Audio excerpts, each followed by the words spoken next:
This movie will make you uncomfortable to watch with family. I'm no prude, but this isn't something you want to watch with the kids. Today, we're diving headfirst into a 1992 erotic thriller that's part Alfred Hitchcock and part Larry Flint, brought to you by the writer of Flashdance and the director of RoboCop. Really, this is Basic Instinct.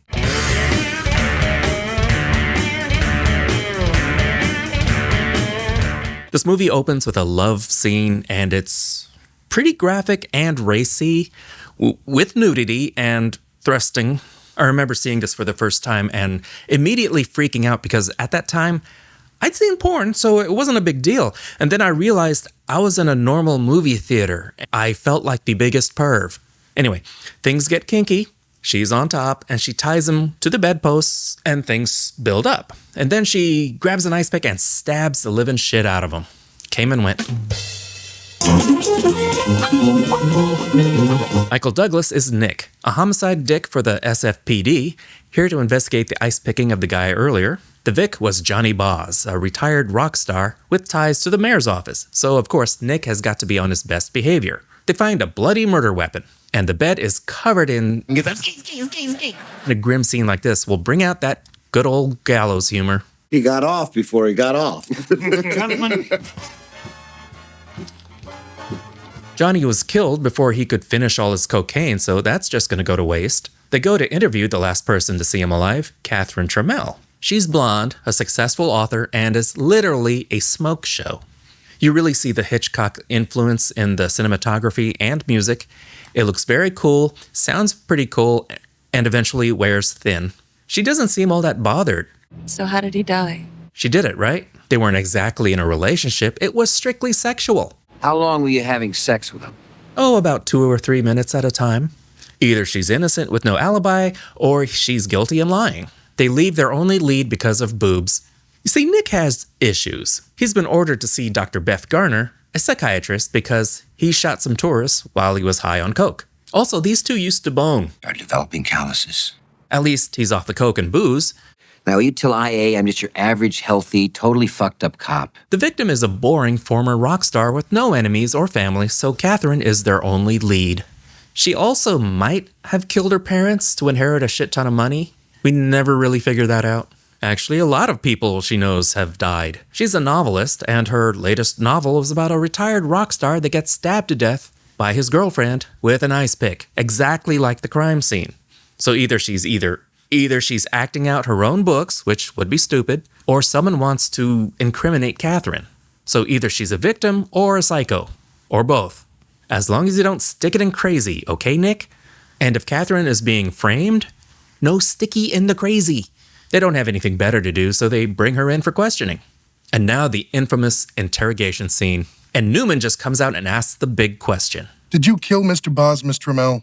I'd have to be pretty stupid to write a book about killing and then kill somebody the way I described it in my book. That's what I said. Sounds like something a killer would say, and someone who's innocent.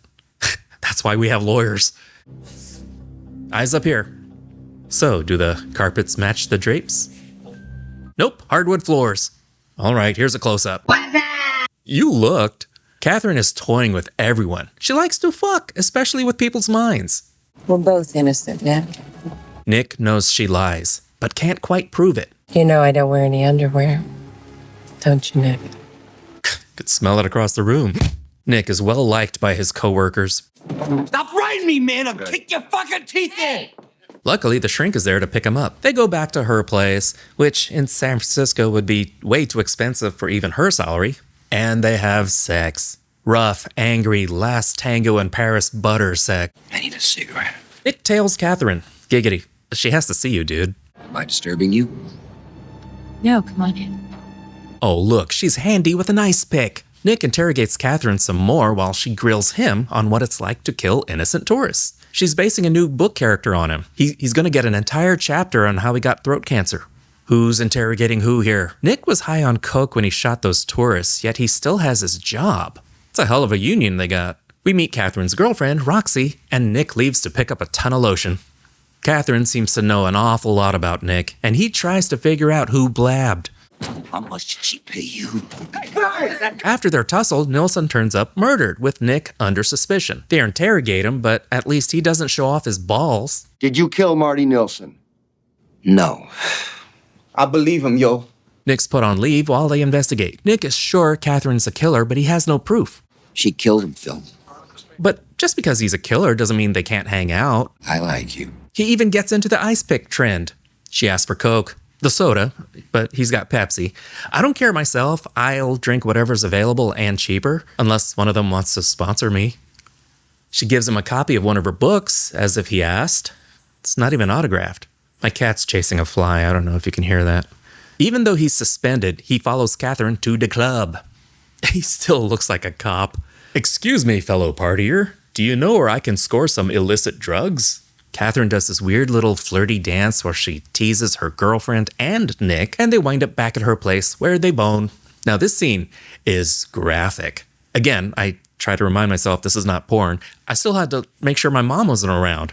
He even risks throat cancer, and then she does the scarf thing, and it looks like she's about to stab him, and I think he'd be okay with going out like that, but it's all a fake out. Roxy's jealous. Name one thing he has that she doesn't. Name two things. Okay, they're getting along great. It's a Lifetime movie with boobs. Nick tells his partner he got super laid, and things get descriptive. I'm gonna get me a full pension and a real gold plate Seiko watch. Oh, he's a goner, isn't he? After letting Gus drive home, drunk, someone tries to run Nick over, but it's not Gus. Nick gives chase. They play chicken and Nick wins.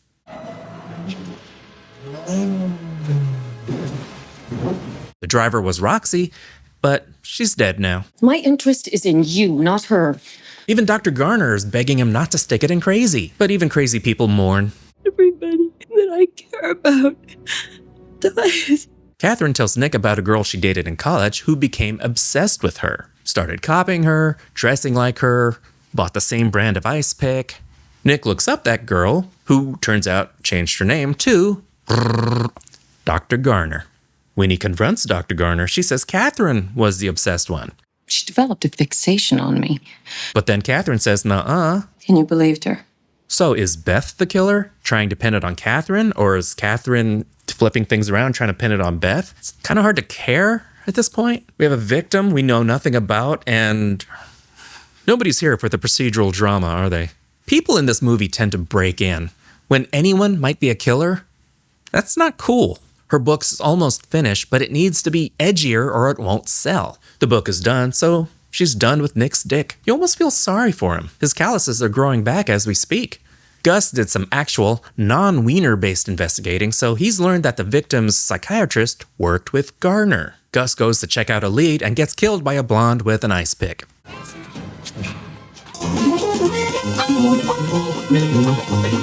Nick finds Gus dead, but Beth is here because she too works in this building. Nick panics and shoots her because acorns. No gun, but ay caramba. The cops find a raincoat, a blonde wig, and a murder weapon, pinning everything on Beth. They even find a .38 that's sure to match the one that killed Nilsson. Obsessed to the end. Nick's in the clear. Yay, he gets a job back he seems so miserable at. See, nobody knocks. They just come right in. You don't want to lose you. Catherine needs the Nick. They make up and bone. You think she's about to kill him, but this time, no, it's just a regular orgasm. Maybe this will be a happy ending. For a little while, at least. You want to bet their first argument will end badly? That was Basic Instinct. Let's take a moment to acknowledge that Basic Instinct is basically Hitchcock in heat. You got the icy blonde, Grace Kelly if she were a bisexual murder author with a kink and no filter. Then there's a detective slowly unraveling because he's too horny to function, which, let's be honest, is just Jimmy Stewart in Vertigo, but with no boundaries and tighter pants.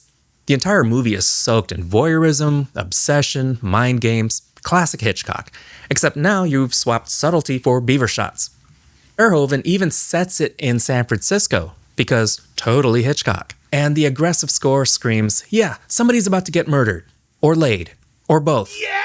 Basic Instinct is what happens when you give Hitchcock a Cinemax subscription. Michael Douglas plays a detective who is somehow both in control and spiraling out of it, constantly confused, professionally unqualified, which honestly makes him perfect for this case. But Sharon Stone owns this film. Catherine Trammell is a cold, calculating suspect in a brutal murder, which naturally means Nick is going to sleep with her. Every set looks like it was designed by a horny vampire. The dialogue is pulpy, the plot twists are aggressively unsubtle, and the sex scenes, they're a lot. But here's the thing, it works. Basic Instinct is one of those rare movies that knows exactly what it is.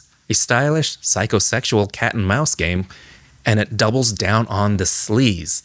Basic Instinct is 3 Bs. Stylish throwback that desperately wants to recall Hitchcock, but with a modern, in-your-face attitude that just lacks the charm. Thank you so much for watching. Like, subscribe, comment, the bell, the usual YouTube stuff. This is theNewBee, and I'll see you later, kids. Toodles.